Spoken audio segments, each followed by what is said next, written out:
Good morning students आज के इस वीडियो लेक्चर से हम एक नया chapter human environment settlement transport and communication इस चैप्टर को शुरू करने जा रहे हैं। ज्योग्राफी का चैप्टर है, class 7th and this is the part first of this chapter.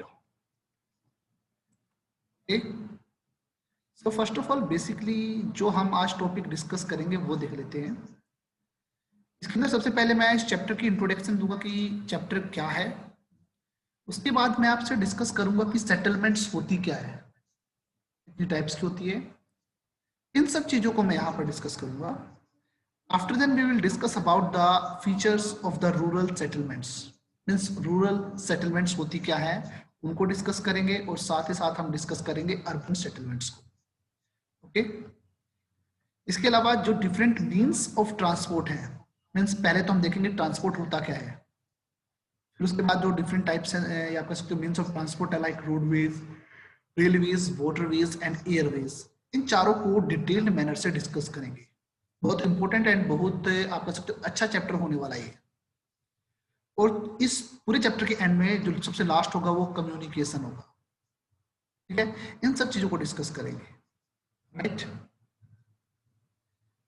तो अगर मैं स्टूडेंट सेटलमेंट की बात करता हूँ, ठीक है, तो यहाँ पर अगर मैं सेटलमेंट की बात करता हूँ, settlements are those places where people build their homes and live. Means हमारे यहाँ पर सेटलमेंट से मतलब क्या है? हमारा सेटलमेंट से मतलब ये है कि हम उन जगह की बात कर रहे हैं, हम उन प्लेसेस की बात कर रहे हैं जहां पर क्या करते हैं, people build their Holmes. People जो है अपने घर बनाते हैं और वहां पर रहते हैं। वो सारा का सारा एरिया जो है वो सेटलमेंट है। आप जिस एरिया में रहते हो, ठीक है, तो वो भी एक सेटलमेंट है।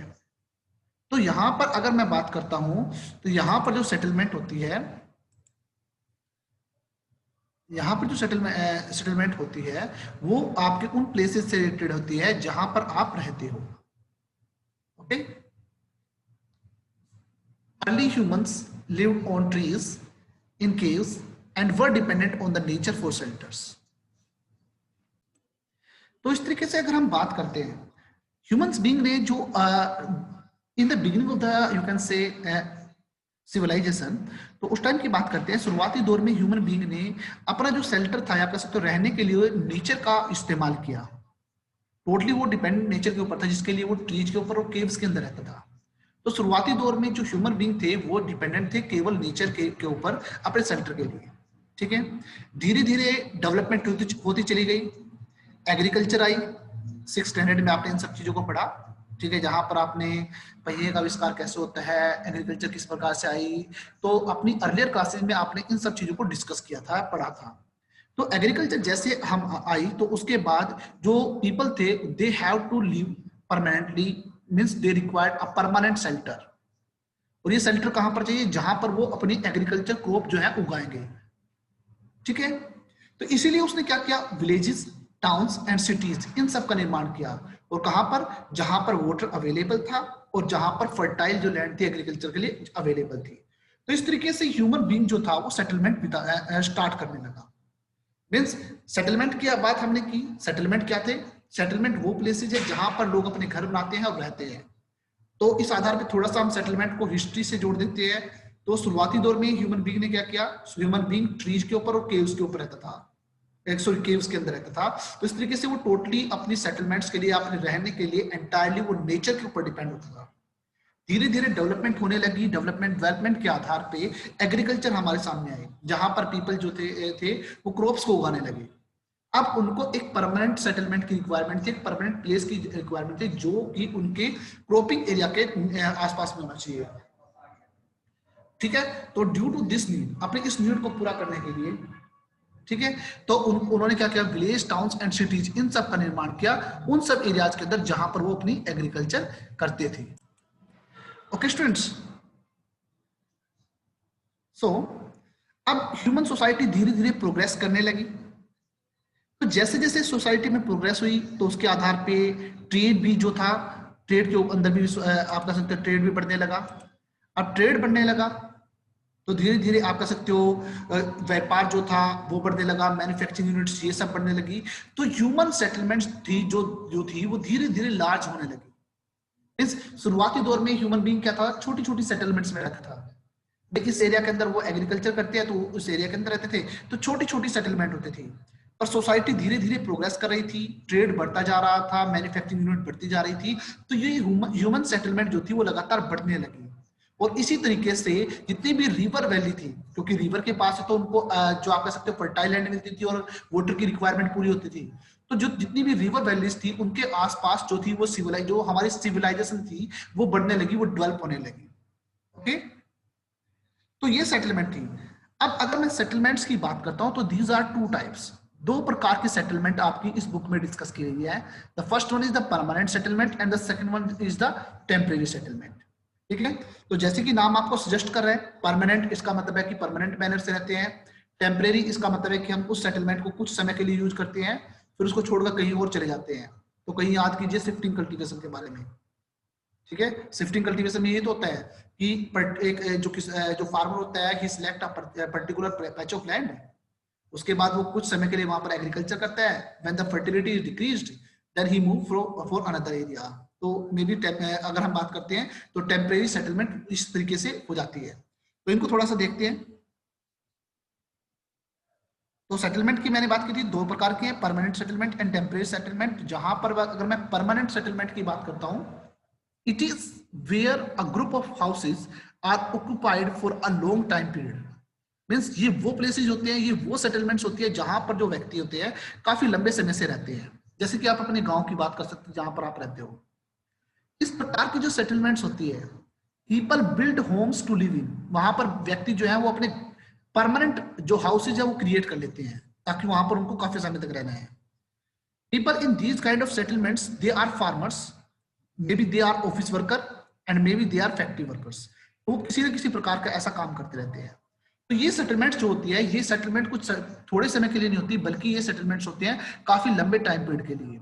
इसलिए इन सेटलमेंट्स के अंदर जो पीपल होते हैं वो अपने पक्के घर भी बना लेते हैं, और ऐसे व्यक्ति जो होते हैं या इन सेटलमेंट्स में रहने वाले जो व्यक्ति होते हैं वो फार्मर्स के रूप में काम करते हैं या किसी ऑफिस या फैक्ट्री वर्कर्स के रूप में काम करते हैं।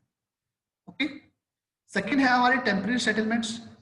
अगर मैं टेम्परेरी की बात करता हूं तो ये वो ग्रुप ऑफ हाउसेज होते हैं जहां पर जो पीपल रहते हैं वो just only for short period of time रहते हैं, कुछ समय के लिए रहते हैं।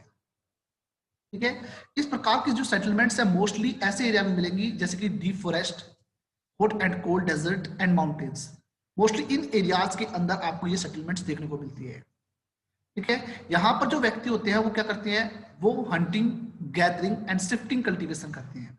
अभी मैंने थोड़ी देर पहले बताया कि शिफ्टिंग कल्टीवेशन क्या होती है। ठीक है, तो टेम्परेरी सेटलमेंट के अंदर जो होते हैं, जो पीपल जो होते हैं वो पर्टिकुलर एरिया के अंदर कुछ समय के लिए रहते हैं। जब उनका वहां पर काम कंप्लीट हो जाता है, या आप कह सकते हो जब वहां से वो आप कह सकते हो अपनी रिक्वायरमेंट पूरी नहीं कर पाते, तो उसको छोड़कर वो किसी दूसरे प्लेस पर मूव ऑन कर जाते हैं, मिस चले जाते हैं। ठीक है, यही कारण है कि ऐसे सेटलमेंट्स होती है वो टेम्परेरी सेटलमेंट्स होती है। आप जिस एरिया के अंदर रहते हो शायद वहां पर आपको परमानेंट सेटलमेंट देखने को मिलती होगी, क्योंकि हम ऐसे ही एरिया में रहते हैं। ठीक है, हम या तो सिटी में रहेंगे, या हम किसी छोटे टाउन में हैं, या हम फिर क्या कर रहे हैं, या हम किसी एक गांव के अंदर रहते हैं। तो ये सेटलमेंट्स जो है they are the permanent settlements, और यहाँ पर जो व्यक्ति है वो काफी लंबे टाइम पीरियड से रहता है। ऐसा भी हो सकता है कि आपकी कई पुश्ते आप कह सकते हो आपके कितने मतलब आपकी कितनी पीढ़ियां यहाँ पर रह रही हो।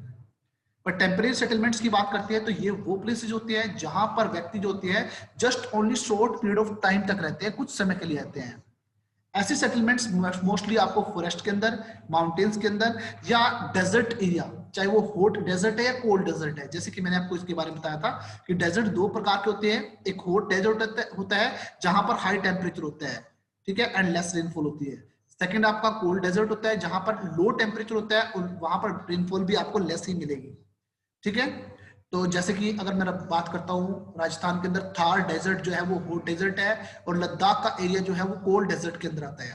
राइट, तो ऐसी सेटलमेंट्स जो होती हैं वो आपको फॉरेस्ट, हॉट या cold desert and mountains area के अंदर मिलती हैं, जहां पर जो पीपल हैं वो नेचुरल फिनोमेना के साथ ही काम करते हैं, मींस प्राइमरी एक्टिविटीज में ही काम करते हैं, लाइक हंटिंग, गैदरिंग या शिफ्टिंग कल्टीवेशन ही करते हैं अपनी लाइवलीहुड के लिए।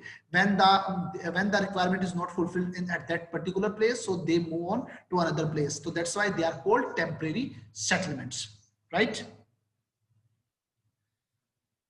तो आगे देख लेते हैं, the place where a building or settlement develop, it is called its site। आपके पास यहाँ पर साइट की डेफिनेशन हो गई कि जिस एरिया के अंदर ये सेटलमेंट्स बनती है, या कह सकते हो जिस एरिया के अंदर ये बिल्डिंग्स क्रिएट होती हैं, उनको हम साइट कहते हैं। ठीक है, उनको हम कहते हैं साइट। अब जब हम साइट डिसाइड करते हैं तो उसके लिए कुछ कॉमन फैक्टर्स होते हैं, कुछ कॉमन कंडीशंस होती हैं जो कि एक पर्टिकुलर साइट को पूरी करनी पड़ती है। ऐसा नहीं है कि ह्यूमन बीइंग गया और कहीं पर भी जाकर बस गया या अपनी सेटलमेंट्स एस्टेब्लिश कर ली। उसके लिए कुछ फॉलोइंग कंडीशंस वो पूरा करती है साइट, तब जाकर वहां पर वो सेटलमेंट्स होती है। इसमें सबसे पहले है फेवरेबल क्लाइमेटिक कंडीशन। मींस अगर आपके पास मॉडरेट क्लाइमेटिक कंडीशंस हैं तो पीपल वहां पर रहना पसंद करते हैं। अगर too cold and too hot, it means adverse climatic conditions मिलेंगी, तो वहां पर पीपल रहना पसंद नहीं करेंगे। जैसे कि अगर आप बात करते हो Thar desert of Rajasthan and Ladakh की बात कर लेते हैं, ऐसे एरिया में जो आपको मिलेगी वो वहां पर जो व्यक्ति मिलेंगे बहुत ही कम देखने को मिलेंगे, बहुत ही कम व्यक्ति उसको प्रेफर करते हैं। ठीक है, अगर मैं अगर मैं बात कर लेता हूँ अपना नॉर्थन प्लेन इंडिया की बात कर लेते हैं, डेक्कन प्लेट्यू की बात कर लेता हूँ, इस एरिया के अंदर अगर मैं बात करता हूँ तो क्लाइमेटिक कंडीशन एक अच्छी क्लाइमेटिक कंडीशन है। तो यही कारण है कि यहाँ पर आपको पॉपुलेशन अधिक मिलती है। ऐसे ही पूरे वर्ल्ड की बात कर लेते हैं, जो आपका पोलर रीजन है आपको बहुत ही कम पीपल देखने को मिलेंगे वहां पर अगर आप बात करते हो एशियन एरिया की बात कर लेते हैं, या हम यूरोपियन एरिया की बात कर लेते हैं, या अमेरिका की बात कर लेते हैं, तो आपको पॉपुलेशन वहां पर अच्छी मिलती है। सबसे पहली जो रिक्वायरमेंट होती है, आप कह सकते हो कंडीशन होती है एक सेटलमेंट डेवलप होने की, वो होती है आपकी फेवरेबल क्लाइमेटिक कंडीशन। सेकेंड है अवेलेबिलिटी ऑफ वाटर।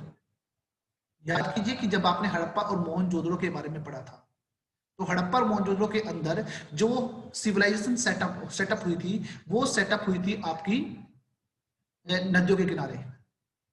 जो सिविलाइजेशन सेटअप हुई थी वो नदियों के किनारे स्टार्ट हुई थी। ठीक है, तो जब हड़प्पा और मोहनजोदड़ो आई तो वो कहां पर हुई, रिवर के पास हुई। रिवर के पास होने का रीजन क्या था, क्योंकि उनको वाटर की रिक्वायरमेंट होती है अपने खुद के लिए भी, जो उनके पास आप कह सकते हो एनिमल्स होते हैं उनके लिए भी, और जो वो एग्रीकल्चर करते हैं उसके लिए भी, इरिगेशन के लिए भी। तो इस तरीके से अवेलेबिलिटी ऑफ वाटर जो है एक इंपॉर्टेंट कंडीशन मानी जाती है। ऐसे ही सुटेबल लैंड, इसमें इसका मतलब क्या होता है कि लैंड आपकी प्रॉपर मैनर से होनी चाहिए। मीन्स व्यक्ति ना तो ज्यादा माउंटेन एरिया में रहना पसंद करेगा, ना ही आपको डेजर्ट एरिया में रहना पसंद करेगा। प्लेन और फर्टाइल एरिया में रहना वो पसंद करता है। Fertile soil, this is very most important because it support agriculture. So all the fertile areas, you can say plain areas, they are mostly populated regions देखने को मिलते हैं। तो these are the four conditions जिनको देखने के बाद जो आपकी सेटलमेंट्स होती है वो डेवलप होती है। मीन्स पर्टिकुलर किसी साइट के अंदर जिस वक्त हम एक सेटलमेंट की बात करेंगे तो ये चार कंडीशंस को हम देखेंगे। व्हेन दे आर डन, अगर आपको ये देखने को मिलेंगी तो उसके बाद ही वहां पर सेटलमेंट्स जो है वो डेवलप होती रहेंगी। राइट, तो दीज आर द कंडीशंस। तो अब हम बात करेंगे रूरल सेटलमेंट्स और अर्बन सेटलमेंट्स की बात। तो सबसे पहले रूरल सेटलमेंट की बात कर लेते हैं। रूरल, इसे हम कह सकते हैं विलेजेस एरिया, या आप कह सकते हो कंट्री साइड। ठीक है, तो एक विलेज जो होता है वो आपका एक रूरल सेटलमेंट माना जाता है। एक विलेज जो होता है वो आपका क्या माना जाता है, एक रूरल सेटलमेंट माना जाता है। ऐसे एरिया के अंदर अगर हम नॉर्मली बात करते हैं, हम नॉर्मली ऐसे एरिया के अंदर बात करेंगे, तो ऐसे एरिया के अंदर आपको जो घर मिलेंगे वो देखने के मिलेंगे स्टोन के, मड, क्ले, स्ट्रो। ठीक है, इन सब चीजों के मिलेंगे।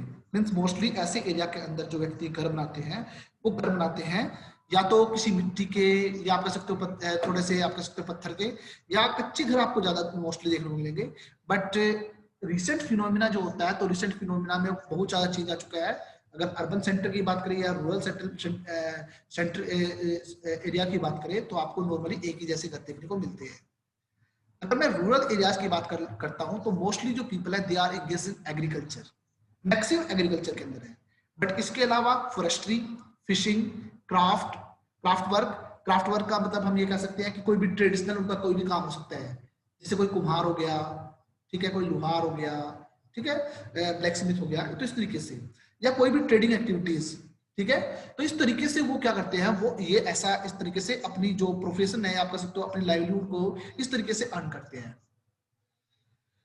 किसी भी एरिया के अंदर, मैं रूरल सेटलमेंट की बात कर रहा हूं, तो किसी भी एरिया के अंदर वहां की एनवायरमेंटल कंडीशन डिसाइड करते हैं कि वहां पर घर किस प्रकार के होंगे।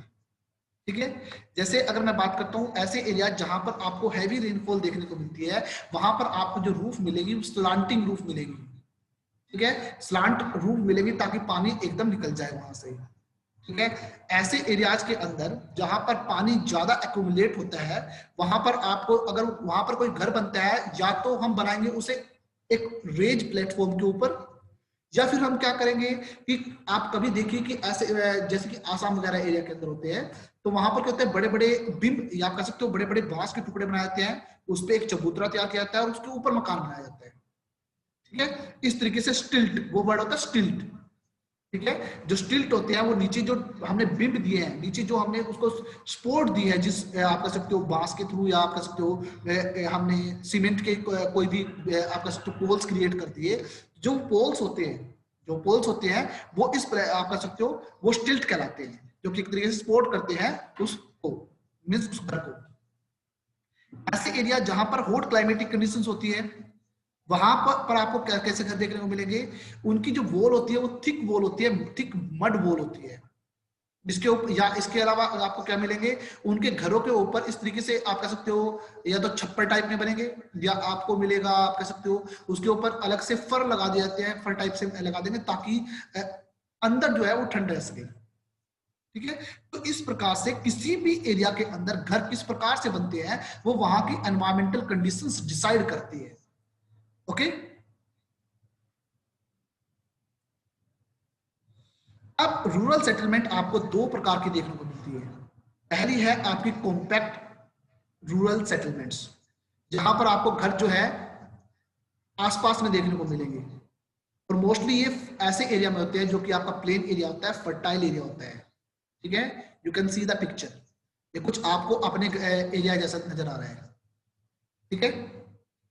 सेकेंड है स्कैटर्ड रूरल सेटलमेंट, यहां पर आपको जो घर मिलेंगे वो काफी दूरी पे मिलेंगे, खासकर ये हिली एरियाज के अंदर, थिक फॉरेस्ट के अंदर, या जहां पर एक्सट्रीम क्लाइमेटिक कंडीशन होती है, means very cold and very hot, ऐसे एरियाज के अंदर मिलते हैं। यू कैन सी इट, आप देख सकते हो। तो आप देख लीजिए कि आपके सेटलमेंट कौन सी है, कॉम्पैक्ट सेटलमेंट है या स्कैटर सेटलमेंट है। तो उस तरीके से ये थी आपकी टोटल रूरल सेटलमेंट, ठीक है। नेक्स्ट है आपकी अर्बन सेटलमेंट। अगर मैं अर्बन सेटलमेंट की बात करता हूं, टाउन्स एंड सिटीज, ठीक है, चाहे आप टाउन्स जो होते हैं वो स्मॉल होते हैं, सिटी जो होती है वो लार्जर होती है, तो टाउन्स एंड सिटी जो होती है वो अर्बन सेटलमेंट कहलाती है, ठीक है। जैसे कि अगर मैं घुरुंडा की बात कर लेता हूं, इट्स अ टाउन, बट अगर मैं खंडाल की बात कर लेता हूं, इट्स सिटी, ठीक है। तो टाउन्स जो होते हैं वो स्मॉल सेटलमेंट होते हैं अर्बन सेंटर की, और जो सिटीज होती है they are the large settlement in the urban areas. और इन एरियाज के अंदर अगर मैं बात करता हूं, मैक्सिमम जो पीपल होते हैं they are engage in manufacturing, trading and different services, ठीक है। तो इन सब चीजों के अंदर वो आप कह सकते हो काम करते हैं, जिसके आधार पे वो अपनी लाइवलीहुड को अर्न करते हैं। तो this is the urban settlement, okay. तो नेक्स्ट टॉपिक हम ट्रांसपोर्ट है वो डिस्कस करेंगे, but we will discuss it in the next lecture. I hope everything is clear to all of you.